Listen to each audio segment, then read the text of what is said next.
আসসালামু আলাইকুম রহমতুল্লাহ। প্রিয় শিক্ষার্থী, অভিভাবক, আমার শুভাকাঙ্ক্ষী, যে যেখান থেকে আজকের এই টিউটোরিয়াল দেখছেন সকলকে স্বাগতম জানাচ্ছি এলিট টিচিং পয়েন্টে। আজকে আমি আলোচনা করব এসএসসি রসায়নের সবচেয়ে গুরুত্বপূর্ণ একটি চ্যাপ্টার, পিরিয়ডিক টেবল অর্থাৎ পর্যায় সারণীর সবচেয়ে গুরুত্বপূর্ণ একটি অংশ, পর্যায় সারণীতে মৌলের অবস্থান নির্ণয়। তবে এই অবস্থান নির্ণয় মাত্র তোমরা 10 সেকেন্ডে কিভাবে অবস্থান নির্ণয় করবে সেটা নিয়ে আজকের এই আলোচনা করা হবে। যে একটা মৌলের পর্যায় গ্রুপ তোমরা 10 সেকেন্ডের মধ্যে কিভাবে বের করবে। অনেকে কমেন্ট করতে পারো, স্যার 10 সেকেন্ড, আপনার ভিডিও তো 8-10 মিনিট হয়ে যাচ্ছে, তাহলে 10 সেকেন্ডে কিভাবে আমরা অবস্থান নির্ণয় করব?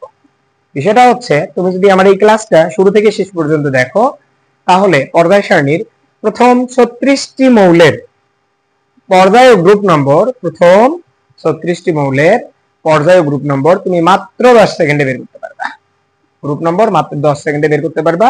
তো চলো শুরু করি। পর্যায় সারণীতে মৌলের অবস্থান নির্ণয়, শর্ট টেকনিকের মাধ্যমে পর্যায় সারণীতে মৌলের অবস্থান নির্ণয়। পর্যায় সারণীতে মৌলের অবস্থান নির্ণয় মানে বোঝায় কোন একটা মৌল তার পর্যায় কত এবং গ্রুপ কত। আমরা জানি পর্যায় সারণীতে মৌলের সংখ্যা 118টি। এই 118টি মৌলকে 7টি পর্যায় এবং 18টি গ্রুপে বিভক্ত করা হয়। এখন কোন একটি মৌল তার পর্যায় গ্রুপ কত এটা বের করতে গেলে তোমাকে অবশ্যই অনেকগুলো বিষয় সম্পর্কে ধারণা রাখতে হবে, ইলেকট্রন বিন্যাস রাখতে হবে। তবে ইলেকট্রন বিন্যাস ছাড়াই আমরা পর্যায় সারণীতে মৌলের অবস্থান নির্ণয় করতে পারবো ইনশাআল্লাহ। তো চলো শুরু করি। প্রথমে পর্যায় নির্ণয়ের জন্য তোমাকে মনে রাখতে হবে যে পারমাণবিক সংখ্যা 1 থেকে 2 হলে পর্যায় 1 হয়, পারমাণবিক সংখ্যা 3 থেকে 10 হলে পর্যায় 2 হয়, পারমাণবিক সংখ্যা 11 থেকে 18 হলে পর্যায় 3 হয়, পারমাণবিক সংখ্যা 19 থেকে 36 হলে পর্যায় 4 হয়। অর্থাৎ পারমাণবিক সংখ্যা 1 থেকে 2 হলে পর্যায় 1, পারমাণবিক সংখ্যা 3 থেকে 10 হলে পর্যায় 2, পারমাণবিক সংখ্যা 11 থেকে 18 হলে পর্যায় 3, পারমাণবিক সংখ্যা 19 থেকে 36 হলে পর্যায় 4। আমরা যদি লিখি ম্যাগনেসিয়াম, লিখি Mg, ম্যাগনেসিয়ামের পারমাণবিক সংখ্যা 12। এবার তোমরা আমাকে বলো 12 কত নং পর্যায়? 12, হ্যাঁ তোমরা ঠিকই বলেছো, এই 12 হবে তৃতীয় পর্যায়ের, কারণ 11 থেকে 18 এই মৌলগুলা তৃতীয় পর্যায়ের মৌল। তাহলে ম্যাগনেসিয়ামের পর্যায় কত? ম্যাগনেসিয়ামের পর্যায় হচ্ছে 3। তোমাদেরকে আমি যদি একটু বইটা বের করে দেখাই, যে আমার হাতে রয়েছে এসএসসি কেমিস্ট্রি বই, নবম দশম শ্রেণীর। এবং তোমরা যদি সোডিয়ামের পর্যায়টা দেখতে চাও, সোডিয়ামের যদি তোমাদের আমি পর্যায় দেখাই, তাহলে আশা করি দেখা যাচ্ছে। এই যে সোডিয়াম, পর্যায় সারণীর তৃতীয় পর্যায়ের মধ্যে সোডিয়াম আছে। আমরা যদি একইভাবে চিন্তা করি যে আয়রন, Fe, আয়রনের পারমাণবিক সংখ্যা হচ্ছে 26। 26 কত হবে? 19 থেকে 36 হলে পর্যায় কত? পর্যায় 4 হয়। তাহলে অবশ্যই আয়রনের 4 নং পর্যায়ে। আয়রন কয় নং পর্যায়ের? আয়রন 4 নং পর্যায়ে।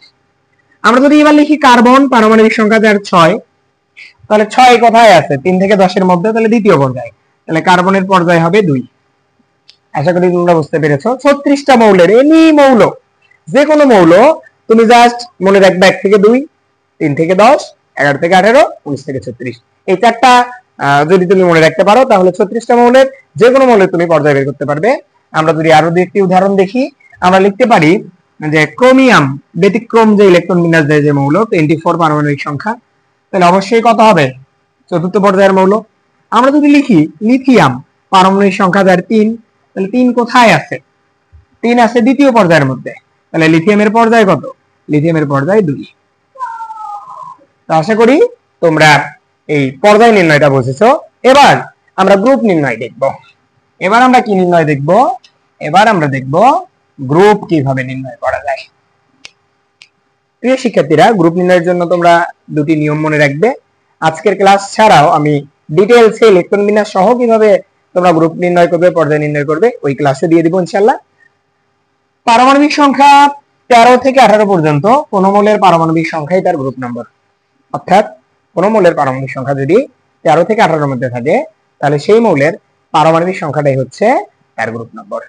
13 থেকে 18 এর মধ্যে কারা আছে? Aluminium, silicon, phosphorus, sulphur, chlorine, argon. অ্যালুমিনিয়ামের পারমাণবিক সংখ্যা 13, অতএব অ্যালুমিনিয়ামের গ্রুপ নাম্বারও 13। সিলিকনের পারমাণবিক সংখ্যা 14, ফসফরাসের পারমাণবিক সংখ্যা 15, একইভাবে সালফার 16, ক্লোরিন 17 এন্ড আর্গন হচ্ছে 18। এই 6টি মৌল, এই 6টি মৌলের গ্রুপ নাম্বার হচ্ছে পারমাণবিক সংখ্যা যত, গ্রুপ নাম্বার তত।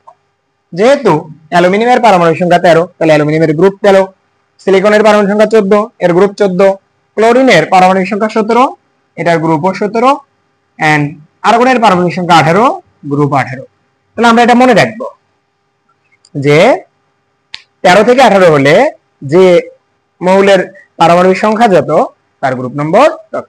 তাহলে এই 6টা মৌল আমরা ইজিলি মনে রাখতে পারি, কারণ আমাদের যেহেতু পারমাণবিক সংখ্যা মুখস্থ রয়েছে, সুতরাং 13 থেকে 18 এই 6টি মৌলের পারমাণবিক সংখ্যা যত হবে, গ্রুপ নম্বর তত হবে। এইবার শিক্ষার্থীরা আমরা দেখব পারমাণবিক সংখ্যা যদি 19 থেকে 36 হয়, অর্থাৎ 4 নং পর্যায়।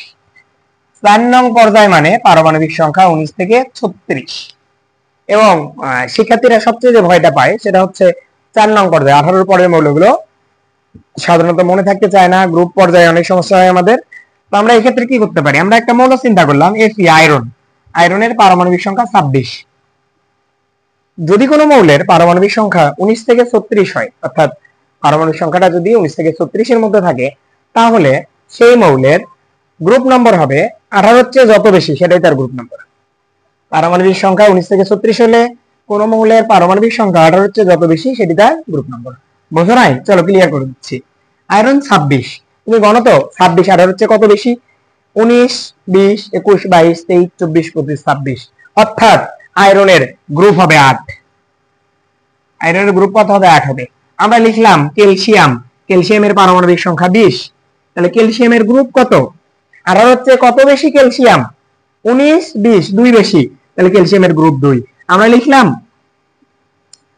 আমরা লিখতে পারি জিঙ্ক Z10 30, 30, 30 18 চেয়ে কত বেশি?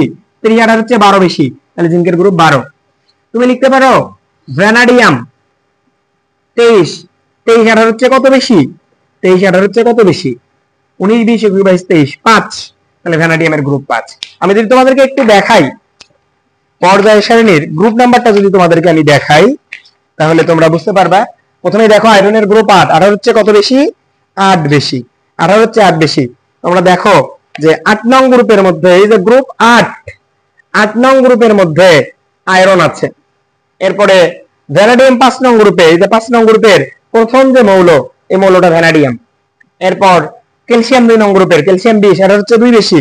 দেখো 2 নং গ্রুপের মধ্যে ক্যালসিয়াম আছে, বেরিলিয়াম, ম্যাগনেসিয়াম, এই এখানে দেখো ক্যালসিয়াম। এরপর জিঙ্ক 12 নম্বর গ্রুপে, 12 নম্বর গ্রুপের শুরুতেই যে মৌল, এই মৌলের নাম হচ্ছে জিঙ্ক। আশা করি তোমরা বুঝতে পেরেছো। প্রিয় শিক্ষার্থীরা, আমরা মনে রাখবো পর্যায়ের ক্ষেত্রে পারমাণবিক সংখ্যা 1 থেকে 2, 1 নং পর্যায়, 3 থেকে 10, 2 নং পর্যায়, 11 থেকে 18, 3 নং পর্যায়, 19 থেকে 36, 4 নং পর্যায়। গ্রুপ পারমাণবিক সংখ্যা যদি 13 থেকে 18 হয়, এই পারমাণবিক সংখ্যা যত, গ্রুপ তত।